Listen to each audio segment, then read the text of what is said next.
Hey, welcome to the Field Guide to Marriage podcast, brought to you by 24/7 Okay. Marriage. Can I say that? Pookie. It's Field Guide for Marriage. Field Guide for Marriage.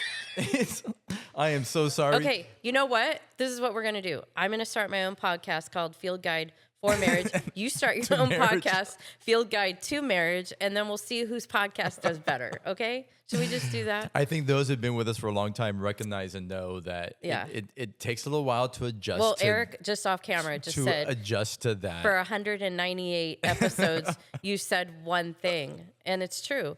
You would always say, hey, I'm Javier. This is Shannon of 24/7 Marriage. So, Field Guide for Marriage. Yeah. So welcome. We are glad you're here. And listen, if you tuned in last week, and I hope you did, if you haven't, please go back. For some of you who've been with us and following for quite a while, you've heard a lot of our story. But we have a lot of new people that are following and new audience as well. Yeah. And we've gone through, if you missed it, a rebrand, new podcast title. I've got a little more white in my beard. I comb my hair a little bit different. So things are changing. They are. And so, but we kind of were unpacking a bit of our story in the last episode, and we wanted to revisit that. We wanted to go back to that. I don't feel that we were done there. And so we want to kind of continue in that. For the first time, Pookie, I feel that we're being truly honest with our audience. Because Wait, hold on. No, for the first time, I'm trying to be funny. And then you just ruined my I'm funny sorry. moment. Oh. Now Okay. it's not funny anymore. I'm the one with the dry sense of humor. Is that we've always told our audience, we're going to do a part 2 of this, and then we never do. We actually say that almost we always say, like, all we're going the to time. wrap up, and we really need to come back to this Yeah, topic. this is too good. And We got to then, come back to it. We never do. And we don't ever do a part 2. So now we're following through on our word, mostly because we have a room full of people who are like, yeah, so we're going to do Yeah. a part 2. Yeah. And so we're like, okay. Well, and just to bring you into this also, what we've always done is like, we've been in the marriage lab and we've been traveling the country with the work that we do, and now we're a little bit more settled. So when this comes out, I don't know where we're going to be, but we're going into a busy fall with a couple of boot camps in Prescott. We have a boot camp in Cambria. We have a boot camp in Fredericksburg, Texas. We have workshops in California and Washington, somewhere else. And so speaking at a few churches, so a busy season, which is great. So make sure that you are going on to our socials, make sure you're going to the website, you're seeing where we're at, so maybe you can catch us. But also, man, if you haven't gotten to a boot camp, you need to get your butt to a boot camp. Like that's an important thing. Get your butt to a boot camp. The unfortunate thing is by the time these come out, they could already be sold out. So that's Probably. the womp. But listen, next year's already planned. Yeah, next year's already year's planned, ready, and we know what's going to be happening. And they'll go on sale after Thanksgiving. Yeah, so we're excited about that. Yeah. So how you doing this week, honey? It's the one question I hate being asked by you. Good. I'm ready to kind of pick up where we left off because it's fresh on our mind, and Okay. we didn't get too far into our story. How you doing, Javier? I appreciate you asking. Yes. How are you doing? Doing good. I you know what? One thing, it has been I don't want to say busy. I don't always like that because you ask people, how you doing? I Be like, really "Oh, don't I'm like busy." the word. Yeah, like everybody is always. So it's been consuming a lot. There's been a lot going on, but also at the same time, like for me personally, it has not been the easiest of seasons just because of things that I've been navigating. And it is part of our, like what we're talking about today, in the various seasons of marriage. And I think seasons is the best way to describe what we encounter and what we go through in marriage, because it is. There's these times where it feels like it's a time where there's seeds being planted, and it's beautiful, but sometimes when the seed is planted, it's underground. Yeah. And it doesn't seem like it's good. It doesn't seem like anything's happening, but you have to stay in that place and stay planted for there to be a harvest. Yeah. And I feel like there's a season where it's difficult for me right now, but I feel that I'm planted. And we've always told couples that planted things grow, buried things die. Yeah. I'm not buried. Come on. I'm planted. Yeah. And I think there's something in that is that you have to stay in that place. And so even though I don't like some of the things I'm navigating from some trauma that's come up, and we'll talk about it, I don't know if we'll get to it today, but in the later episode, Yeah. I think we're going to talk about in the later episode about struggles and when things aren't Yeah. what you expected, and through those moments. Yeah. But it's like I have to stay planted in this.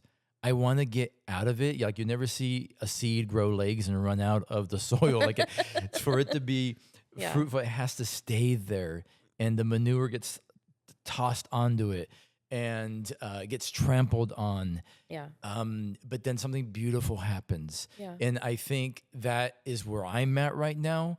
But I also think that's been our story.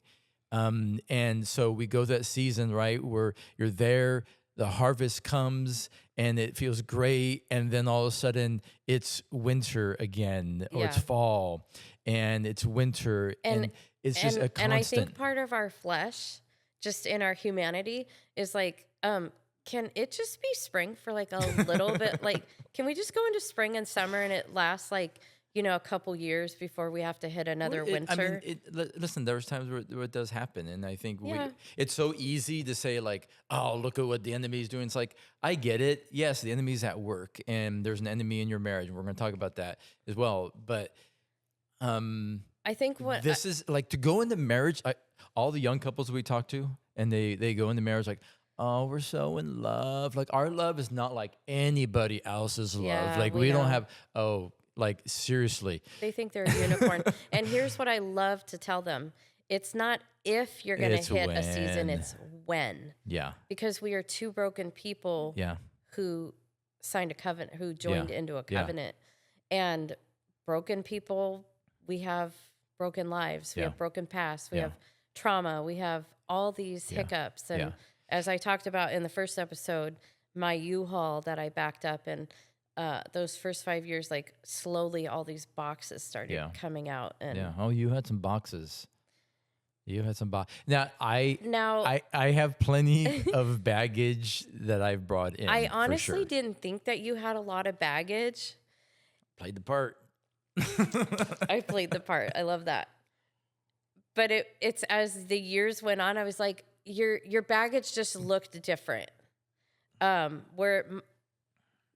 Where mine just it played out differently. So look, as I learned about the things that we were walking through recently with childhood trauma from you, it's helping me look back on those first 5 years and the baggage you did bring in, like the deep empathy and You're like, I'm not. I don't wanna no, cry again. I'm not as messed up as he is. no, Why are you so I am the emotional one. Stop taking that from. That's me.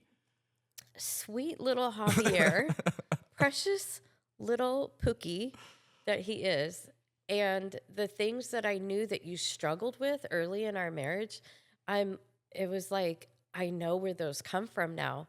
And then to compound it, you have this wife who's a tyrannical nightmare with her U-Haul out front and all her boxes coming out. And I feel like I can get really hard on myself pretty quickly because of how difficult I made life for you. And you were just this like sweet little, I wasn't just sweet little. this No. little So doe deer. why I'm not a Prancing doe? I'm a around. lion. I am a He's just- lion woman. you're just I like am not a deer. Gentle, sweet man who just wanted to love his wife. And here comes Shannon. Like a bow and arrow. I am a lamb at home and a lion outside of the home. What? I'm a lion You are. outside the home and a lamb inside. Javi, just because I called you a deer, I'm not This like. is my struggles coming I to the know. surface. I'm not like attacking your Don't label masculinity. me. I'm not labeling you. Okay, well let's talk about how mean you were to me Oh. early on in our marriage. Box number one. When we the mean Shannon. so go back and listen to the first part of this, unpacking more of our story, and kind of where we left off is we talked about your crisis pregnancy, Yeah. how we met, your crisis pregnancy, what that kind of led to, and early on in our marriage, those places that how it impacted our marriage. So kind of Can I pick up right there? having that caused what in our marriage, especially early on. So like I said in the first episode, I really thought that I had done some overcoming in my life at 15 and that I had chosen not to go through with an abortion. I I went through with a pregnancy. I brought her to life. She was adopted, and life kind of went on. Looking back, I really wish that my parents would have had the discernment and the wisdom, and they didn't, because spiritually they weren't good leaders to get me help. Like, even though I chose life, I didn't go through with an abortion, doesn't mean that there's not fallout from a crisis pregnancy at 15. Like, God's design for family, for marriage, all of that. Like God has order to things. That's why he established things the way he did. And when you do things out of order, they cause fallout. So in hindsight, it's like, man, some great godly counseling probably would have been really good for me, Yeah. because I just kept pushing a lot of things down and suppressing a lot of things. And then, they got pushed into the back of the U-Haul and then dumped at your front porch the day we got married. And it was there was this aggression that I had about myself. It's hard for me to talk about because I'm just like, sometimes I'm like, oh my gosh, Shannon, you're unhinged. Like, you literally were unhinged. But there was this I aggression would that agree. you would agree. Did you see how you whispered that? You're like, and I will. I would agree. I would agree. Yeah. I just felt threatened by you. I felt insecure. I was angry. I I didn't want. I felt like all decisions about the adoption were made for me. And now that we know the full story from all my family members telling me, we know that everything was orchestrated down to who would adopt her and when she would go home and everything.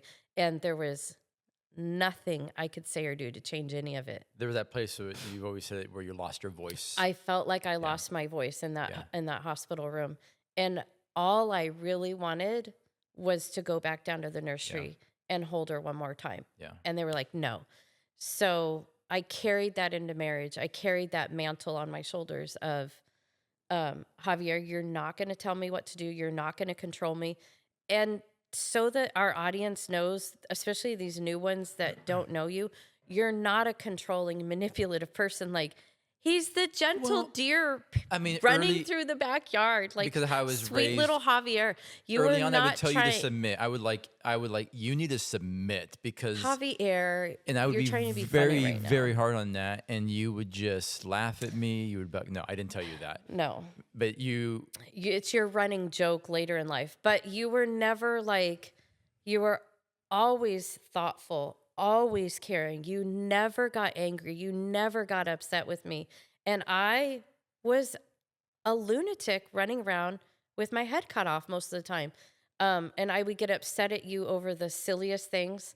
And this is just all rooted in the baggage that I brought into marriage. But here's the crazy thing with that, right? So they need to know the fact that you're speaking of this as like that you knew that in that moment, but in those first 5 years, you didn't have full revelation. Neither did I fully of where that actually was stemming from, where it was rooted in. No. That came later. No. And I think it's important for people to Yes. know that because like they're navigating these things and they see the person and they see the problem and they see what's Yes. taking place and they see all that's in front of them. Yeah.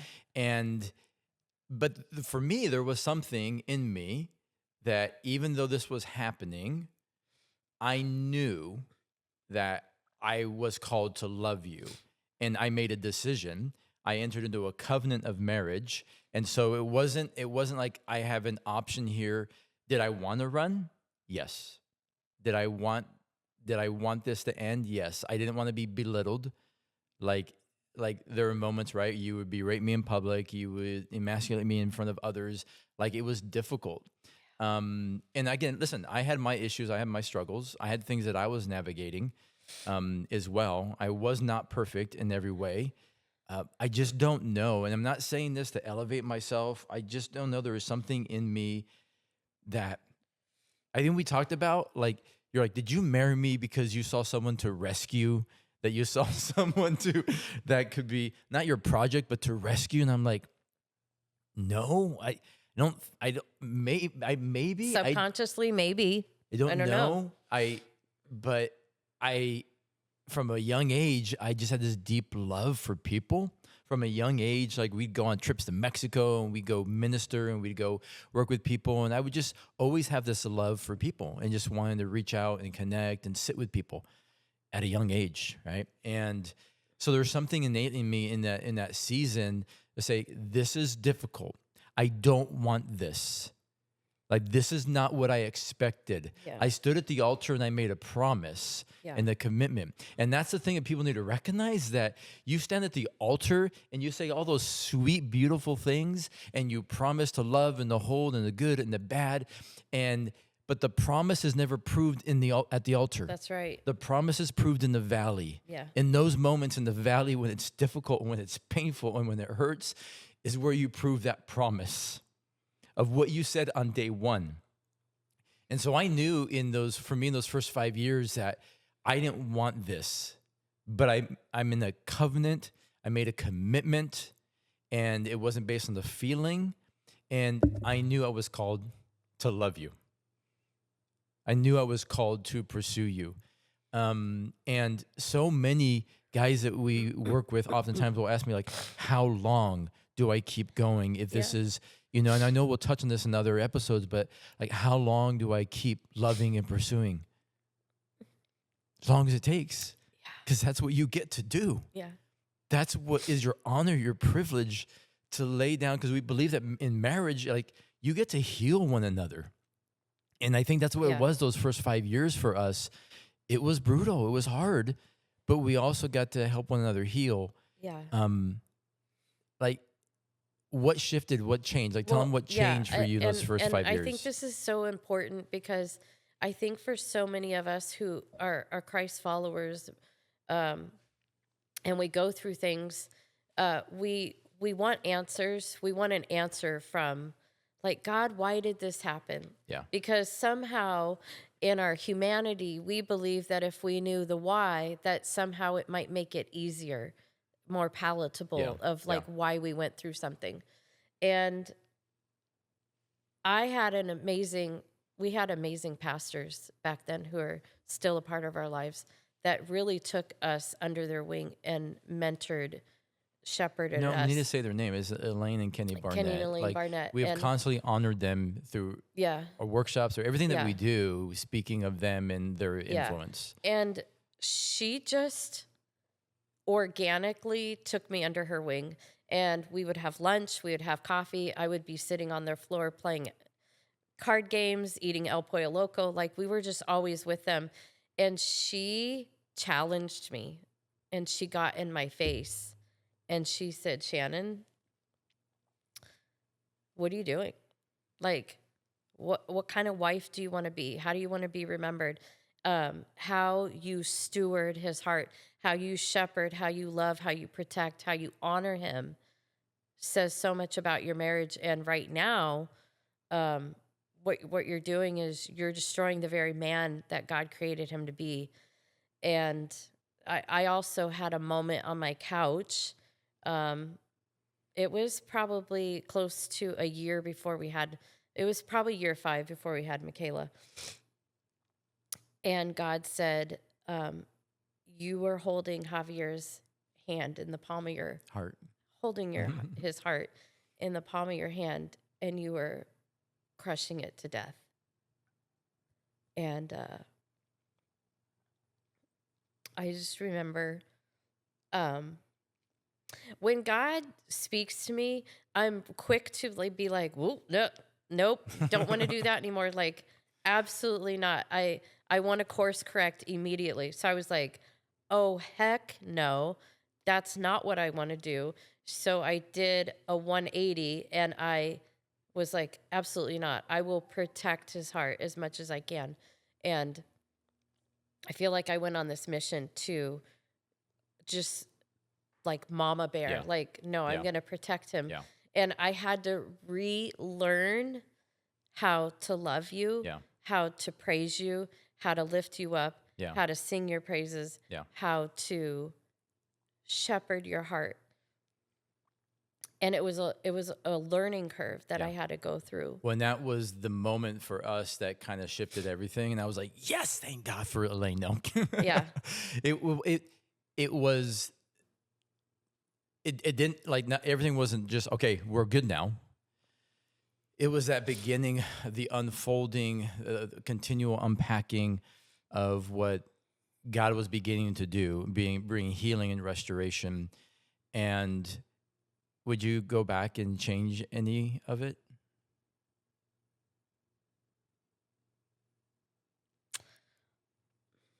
No. Yeah. And as tough as it was, like I wouldn't either. I love our story because God has his handprint over the whole entire thing. Yeah. So, Yeah. Yeah. and it's in the Yeah. mess Yeah. of our marriage that we're able to meet people where they're at, point them towards Jesus, and we see it all the time when we Yeah. speak or at a boot camp. Yeah. It's like it's not about us. Yeah. It's about we're just allowing God to use us, Yeah. and I think that's kind of what sets us apart from other people is that you and I are pretty transparent about what we've been through, what we've gone through, what we experience. We don't want to hide stuff from our audience. We want them to know what we've been through and what it was like. The one thing I want to come back to is even though I had this amazing mentor, Elaine, and she helped me, and I really felt like for the first time, I got my feet really planted in the word and really started having a relationship with God that was different, that was organic, that was new. And I was really hungry Yeah. to be a Proverbs 31 wife, to love you, to serve Yeah. you, to honor you. Yeah. And I course corrected, Yeah. and our marriage did change. Yeah. But it wasn't until year 28 of marriage. Just repeat it till you're 28 of marriage. You're 28. And we're in the marriage lab. We're on the road full time. And I know exactly where we were. We were Yeah. driving from Fresno. So we had just done a workshop at a church in Fresno. And we're driving back. I have snot running down my face. That's okay. It's not This running down your is face. so embarrassing. No. There's a magic hand coming in with tissues. I love having people So on you're set with us. you're running so we're driving the marriage lab, and we're headed back. I don't know where we're headed. And out of nowhere, I just started crying. yeah. And immediately you do the what did I do? What did I say? How it goes into the what's happening. And I just started sobbing, and I felt like the Lord just was like, the first 2 episodes of our new podcast, and all I'm going to do is cry. This is fun. So the Lord starts downloading. He takes me back to the hospital, 1989. I had just had a baby. And I saw all these people standing all around my hospital bed. There's nurses, doctors, my grandmother, my cousin who's adopting Carrie, my parents, and I'm just laying in the bed. And everybody's talking about Shannon, but nobody's asking Shannon a question.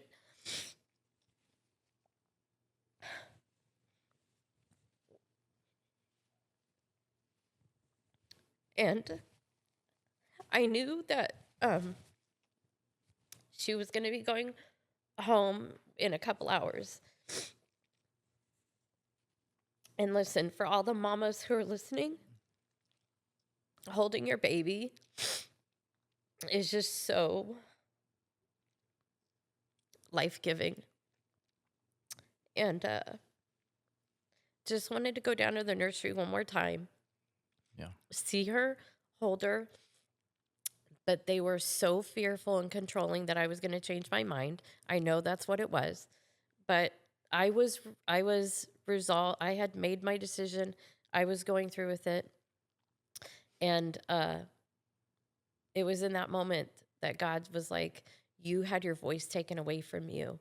And so you you use that in a Yeah. manipulative way, and it played out in those first 5 years of marriage. And it was in that moment that I finally was like, you have the light bulb. You're like, Yeah.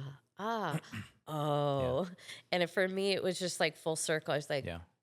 okay, Was important point that was 28 years later yeah, that like just for me and the work that I've done and knowing that in studies like there it's always like what we're seeing right is symptomatic of the root of what's yeah, going on. And so like 28 years and then you get revelation of that. And I think yeah, it's really sweet of God that and there's moments when things don't come to the surface until later in life. Like what I'm yeah, experiencing right now with some trauma from childhood.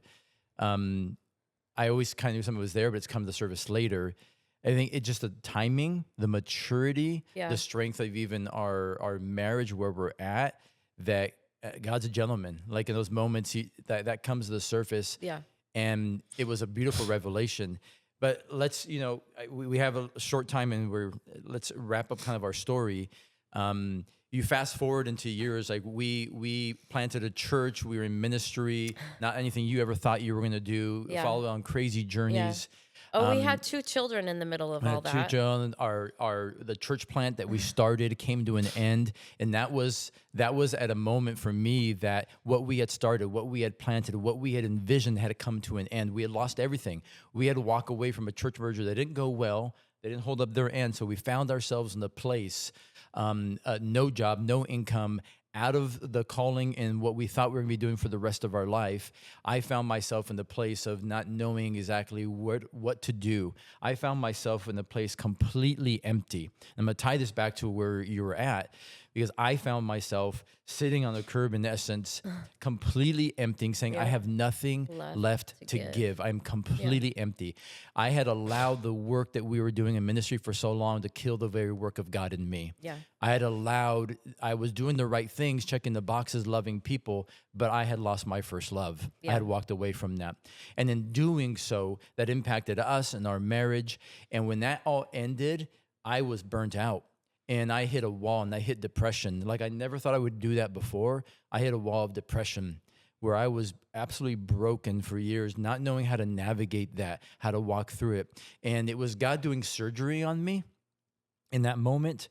And I wanted to get up off the table and not stay there. Yeah. But I don't think it's a great idea when there's surgery going on to get off the table. No. I had to stay and allow God to do this work, and it was painful. But in that moment when I was going through a season of depression and a very dark season for me, like it was full circle. In those first 5 years when I walked with you and stood with you and fought for you and loved you, you fought for me in those years of going through depression for almost 2.5 years. Like you stood with me, and you always would say, like, if this never changed, if this was never the same, if this was the rest of my life, I did say that. like, God, I'm fulfilling my covenant. I'm loving him. Like full circle, like you came alongside me when now my trauma, those things came to the surface. Yeah. You walked with me. Mm-hmm. Everything that we have been through, even that season, and even coming out of that, has always been drawing us closer together and closer to God first and foremost. But it has also been what has made us resilient in the next season that we encounter. Yeah. Because God's past faithfulness is the best predictor of his future ability, of what he's able to do. And I hit that wall, and I was done. And I remember being in Hawaii, sitting with Wayne Cordero, who wrote a book called Leading on Empty. And I sat there, and at the very last day, God said, if you were never in ministry again, if you were never speaking or on the platform again, or never operating as you were before, am I enough for you?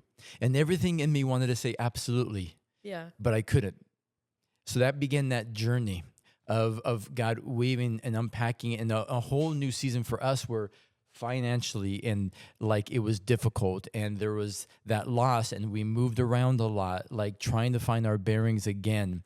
And it's part of our story, and that hopefully people relate with, because this is what marriage is. Yeah. It is this beautiful journey into the unknown, into the unpredictable, into a place where you don't know by your wildest imagination of what could take place. You have all the dreams and hopes on day one. Yeah. that they get shattered on the honeymoon when you wake up next to that person with dragon breath. You're like, who is this devil's child next to me breathing on me? Like, it just changes so quickly. Yeah. But it's also what we've experienced in our marriage, the most beautiful, the most difficult at times, the most rewarding and life-giving journey. Yeah. And that's a snapshot of what we've been through in our Yeah. marriage.